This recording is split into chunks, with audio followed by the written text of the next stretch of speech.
Hello guys, welcome to this my channel. कैसे हैं आप सभी? मैं हूं Preeti and this is my YouTube channel. अगर आपने अभी तक मेरे इस चैनल को सब्सक्राइब नहीं किया है तो कर लेना, जिससे कोई भी नोटिफिकेशन आपसे मिस ना हो। गाइज़, मैं अपने बारे में बताती हूँ। मेरा स्कूल कॉलेज किस मीडियम से हुआ है, मैंने क्या स्ट्रीम रखा था और कैसे मैंने अभी कैसे कर रही हूँ, हिंदी में कर रही हूँ या इंग्लिश में कर रही हूँ। तो सारी चीज़ें मैं आपके साथ डिस्कस करना चाहती हूँ, क्योंकि बहुत सारे लोग पूछ रहे थे मेरे बारे में कि मैं हिंदी मीडियम से हूँ या इंग्लिश मीडियम से, और किस मीडियम से मैं तैयारी कर रही हूँ। तो गाइज़, मैं आपको बता दूँ, मेरा स्कूल एंड कॉलेज दोनों हिंदी मीडियम से हुआ है। ठीक है, हिंदी मीडियम से ही मैंने सारी चीज़ों को कंप्लीट किया है।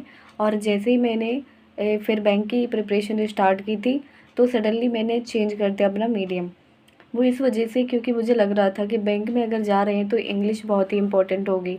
और आपको पता है कि बहुत सारे लोग इस वजह से तैयारी नहीं करते हैं कि काफ़ी सारे लोगों की इंग्लिश बहुत वीक होती है।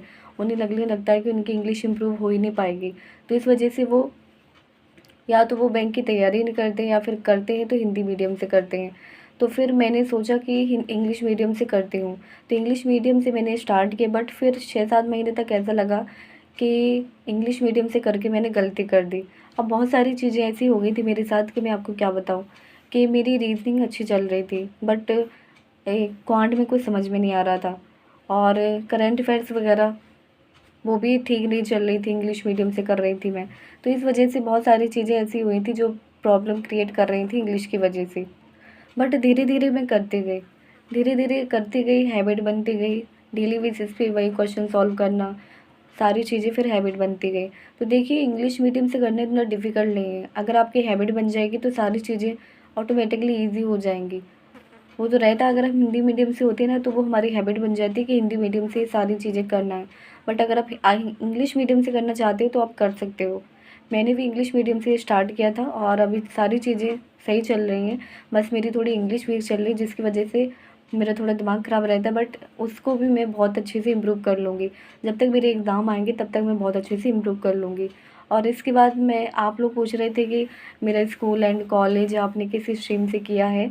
तो गाइस, मैं बता दूं आपको, मैंने 12th में क्या किया, मैंने 12th में 11th क्लास में मैंने मैथ ली थी। इसके बाद फिर मैंने क्या कहते हैं, जो ग्रेजुएशन है मेरी, वो बैचलर ऑफ आर्ट्स से की है मैंने। क्योंकि पहले मैंने सोचा था कि मुझे यूपीएससी में जाना है, यूपीएससी की तैयारी करनी है, इस वजह से मैंने बैचलर ऑफ आर्ट्स लिया। तो इस वजह से मेरा ये स्ट्रीम रहा है, अदरवाइज़ मैं और कुछ ही लेने वाली थी। बट मेरा यूपीएससी था कि मैं यूपीएससी करूँगी, और इसके लिए बैचलर ऑफ आर्ट्स लेना सबसे बेटर रहेगा। तो इस वजह से मैंने ये चूज़ किया था। बट फिर बाद में यहाँ पे आगे किसको पता था कि बैंक की तैयारी करनी है। देखिए, कॉलेज में रहते हुए मैंने कभी नहीं सोचा कि मुझे क्या तैयारी मतलब कब से स्टार्ट करनी है। सोच तो लिया था कि यूपीएससी की करूँगी, बट मैंने कोई प्रिपरेशन नहीं की। इसके बाद ग्रेजुएशन के बाद ही मैंने स्टार्ट किया था। और ये चीज़ मैं आप सभी से कहना चाहती हूँ कि अगर आप ग्रेजुएशन कर रहे हो, फर्स्ट ईयर सेकेंड ईयर में हो, तो आप तभी से स्टार्ट करिए, धीरे धीरे सारी चीज़ों को करना स्टार्ट कर दें, धीरे धीरे से। तब तक, जब तक आपकी ग्रेजुएशन होगी तब तक आपकी सारी चीज़ें कंप्लीट हो जाएंगी और आप इजीली एग्ज़ाम को क्रैक कर पाओगे।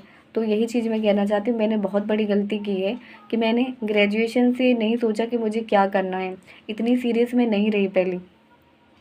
अगर ग्रेजुएशन से मैं बहुत अच्छे से किया होता तो शायद आज मेरा सिलेक्शन हो गया होता। फिर इसके बाद ग्रेजुएशन के बाद मैंने 6-7 मंथ मैंने यूपीएससी को भी दिए थे। यूपीएससी की तैयारी करना स्टार्ट कर दिया था, सारी बुक्स वगैरह ले ली थी, कहाँ से तैयारी करनी है, कैसे, सारी चीज़ें मैं करना स्टार्ट कर दिया था। बट फिर इसके बाद मैंने माइंड चेंज कर लिया। फिर बैंकिंग मेरे माइंड में आया तो बैंकिंग को मैंने स्टार्ट कर दिया। फिर इस वजह से बैंकिंग का मैंने स्टार्ट कर दिया। तो आप सभी से कहना चाहती हूँ, अगर आप ग्रेजुएशन में हैं तो अभी से स्टार्ट कर देना, धीरे धीरे सारी चीज़ें कवर हो जाएंगी आपकी ग्रेजुएशन कंप्लीट होने तक, और आप इजीली एग्ज़ाम को बहुत अच्छे से कर पाओगे। तो दोस्तों, ये है मेरा, मैंने आपको बता दिया कि अगर आप इंग्लिश मीडियम से करते हो तो इसमें कोई ज़्यादा दिक्कत नहीं आएगी। आप इंग्लिश मीडियम से भी स्टार्ट कर सकते हो बैंक की तैयारी। ठीक है, मैंने भी स्टार्ट की, पहले ऐसी हैबिट नहीं थी, बट अब सारी हैबिट बन गई, सारी चीज़ें समझ में भी आती हैं। और वही चीज़ें हम डेली बेसिस पे करते हैं तो हैबिट तो बनी जाएगी। वो सारी चीज़ें हमारे सामने डेली बेसिस पे आएंगी तो सारी चीज़ें हमें पता चल जाती हैं। तो ऐसे हम कर सकते हैं। हिंदी मीडियम वाले भी कर सकते हैं, हिंदी मीडियम से भी कर सकते हैं आप, ऐसा नहीं है। और इंग्लिश मीडियम से भी कर सकते हैं, आपको जिस मीडियम से करना है आप कर सकते हैं। बट मुझे लगा कि अगर बैंक की तैयारी कर रहे हैं तो इंग्लिश मीडियम से ही करनी चाहिए। पहले लग रहा था, पहले डर लग रहा था कि शायद नहीं मुझसे हो पाएगा, फिर बाद में करती गई तो धीरे-धीरे सारी चीज़ें होने लगी। तो दोस्तों यही मेरा यूट्यूब चैनल, अगर आपने अभी तक इस चैनल को सब्सक्राइब नहीं किया है तो कर लेना, जिससे कोई भी नोटिफिकेशन आपसे मिस ना हो। Thank you guys.